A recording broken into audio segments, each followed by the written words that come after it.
예수님은 제자들에게 예수님이 떠나고 나면 보혜사 성령이 오셔서 그들과 함께 하실 것이라 이렇게 말씀하셨습니다. 또 다른 보혜사라는 말씀을 하셨는데, 또 다른 보혜사란 예수님을 말씀하는 것입니다. 예수님은 십자가에서 죽으시고 부활 승천하신 후에 하나님 우편에 앉아 계시면서 보혜사 성령으로 다시 오십니다. 18절 말씀 보시면 내가 너희를 고아와 같이 버려두지 아니하고 너희에게로 오리라 이렇게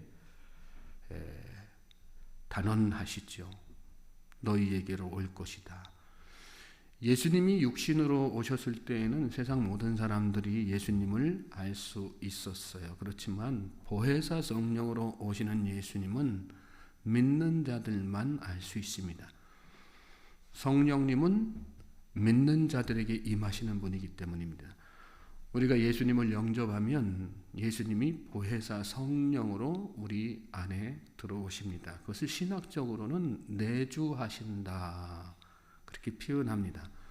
그렇습니다. 성령님은 눈으로 보이게 오시는 분이 아니라 보이지 않게 마음속에 오시는 분입니다.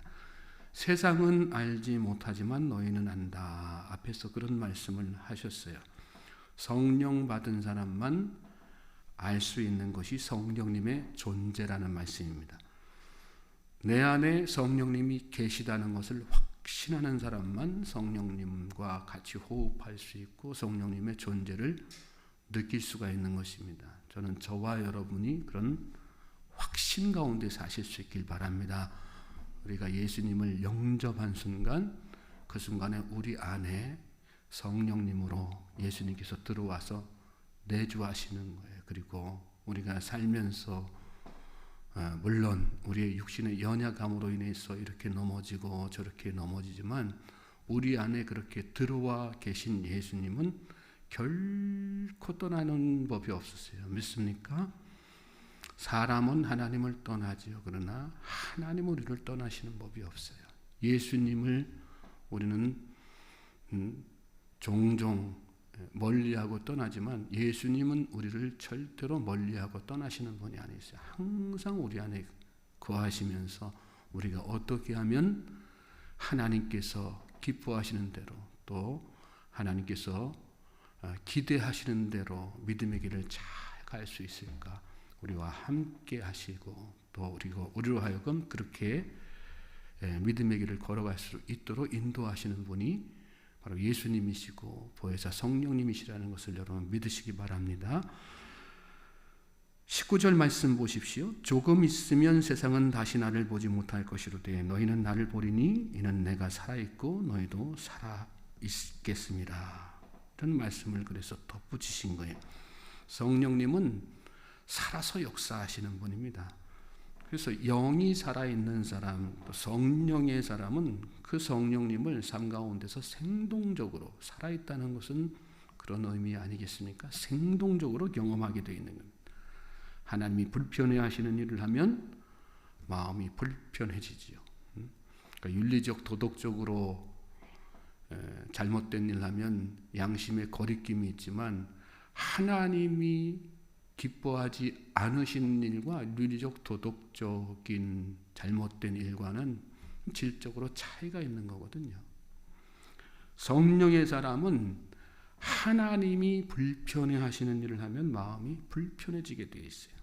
왜요? 내 안에서 계신 예수님께서 불편해하시기 때문에 그렇죠.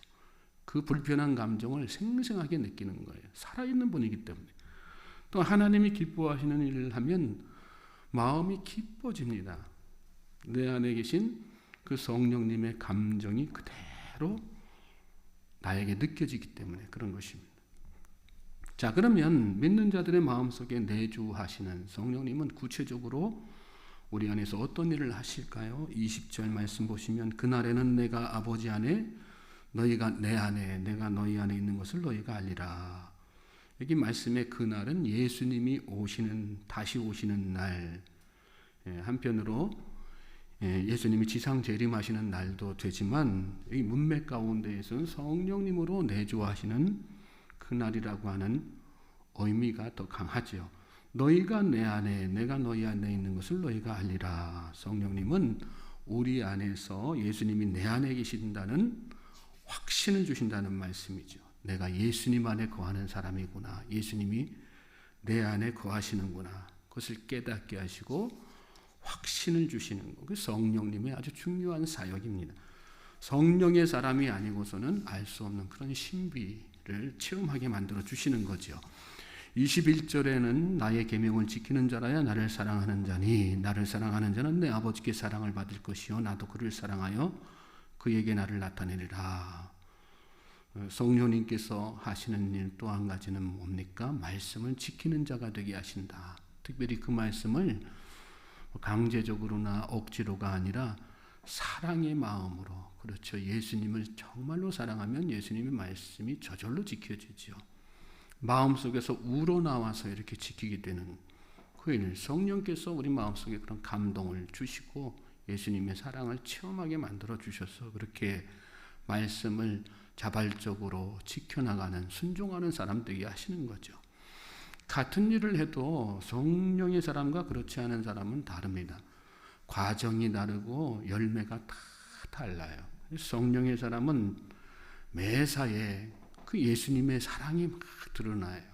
과정 속에서도 그렇고 열매도 마찬가지고. 근데 그렇지 않은 사람은 자기가 드러나죠.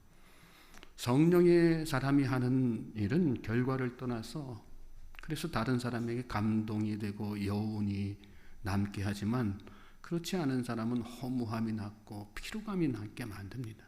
저는 저와 여러분이 무슨 일을 하든 성령의 감동으로 하실 수 있기를, 예수님의 사랑으로 하실 수 있게 되기를 주님의 이름으로 소망하고 축복합니다.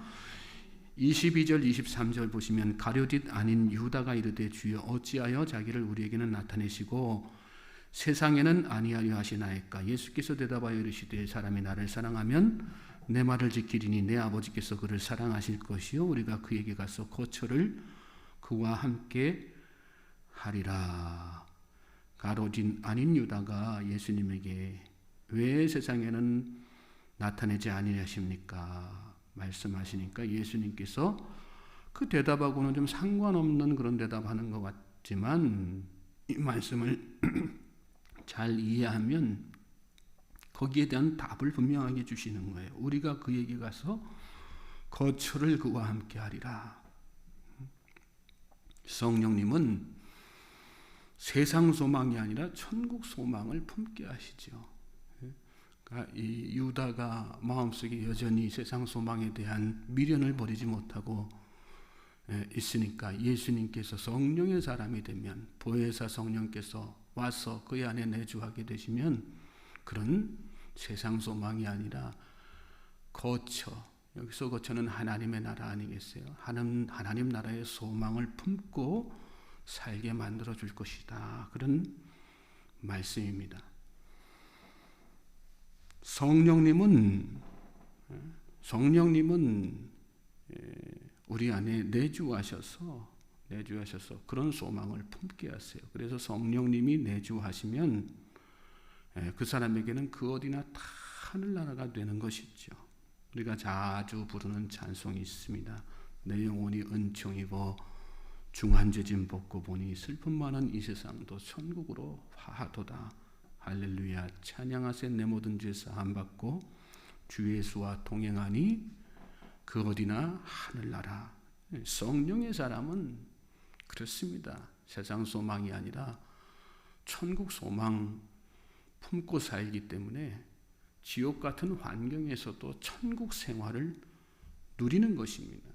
내가 그렇게 누려요? 내가 의지적으로? 아니에요. 성령님께서 내 안에서 그렇게 누리도록 만들어 주시는 것입니다. 24절부터 26절 또 보십시오. 나를 사랑하지 아니하는 자는 내 말을 지키지 아니하나니 너희가 듣는 말은 내 말이 아니요 나를 보내신 아버지의 말씀이니라. 내가 아직 너희와 함께 있어서 이 말을 너희에게 하였거니와 보혜사 곧 아버지께서 내 이름으로 보내실 성령 그가 너희에게 모든 것을 가르치고 내가 너희에게 말한 모든 것을 생각나게 하리라. 성령의 사람은 자꾸 생각이 나고 떠오릅니다. 성령께서 생각나게 하시고 떠오르게 하세요. 뭘 생각나게 하시고 떠오르게 하실까요? 말씀이 생각나게 하시고 예수님이 생각나게 하시고 성경의 참된 가르침이 무엇인가를 자꾸 마음속에 생각나게 하시고 떠오르게 하시죠. 그러니까 무슨 일을 하든 늘 마음속에 두려운 마음이 생기고 떨리는 마음이 생기고, 그래서 하나님 앞에 함부로 말이나 행동이나 경거망동하지 않게 되는 거죠. 저는 저와 여러분에게 그런 은혜가 있게 되길 주님의 이름으로 소망하고 축복합니다. 우리는 다 성령의 사람입니다.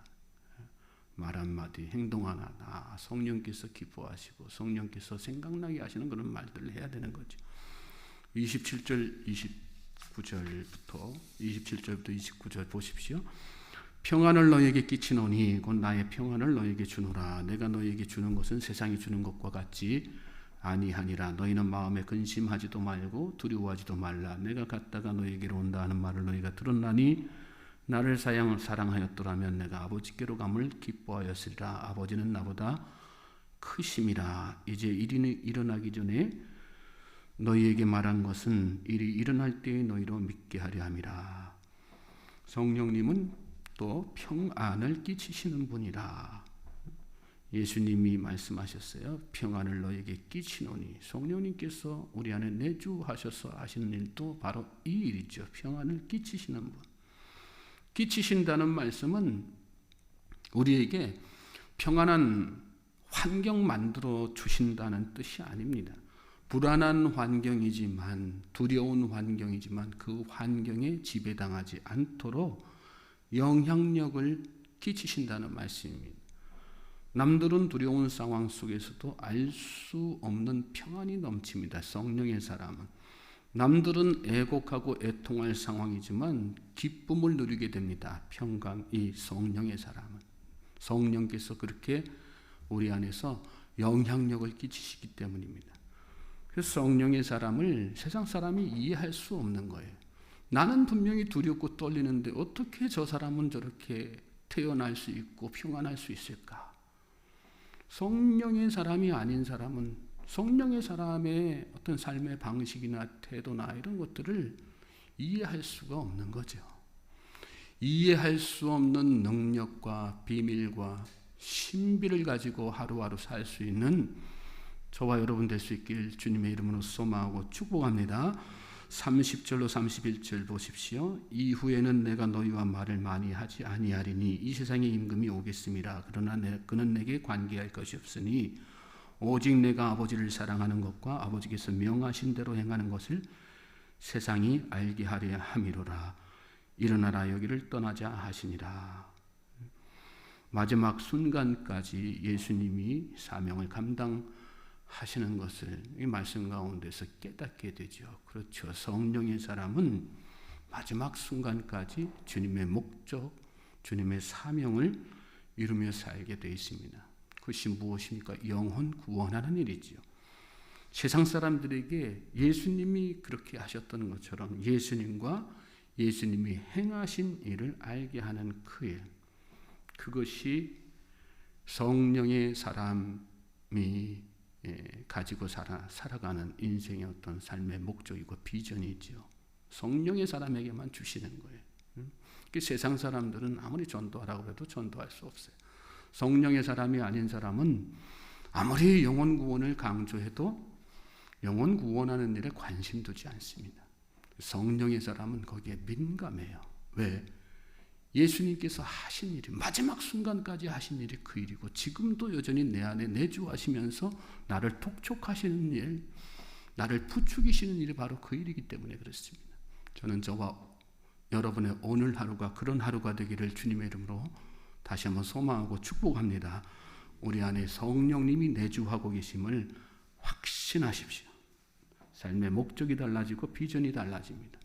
기뻐할 수 없는 일에 기뻐하게 되고 평안할 수 없는 상황에서도 평안을 누리게 됩니다. 그래서 우리가 이 하루도 성령 안에 살면, 성령 충만하면 어떤 환경 가운데서도 승리하게 되는 것입니다. 하나님께서 저와 여러분의 승리 주실 줄로 믿습니다.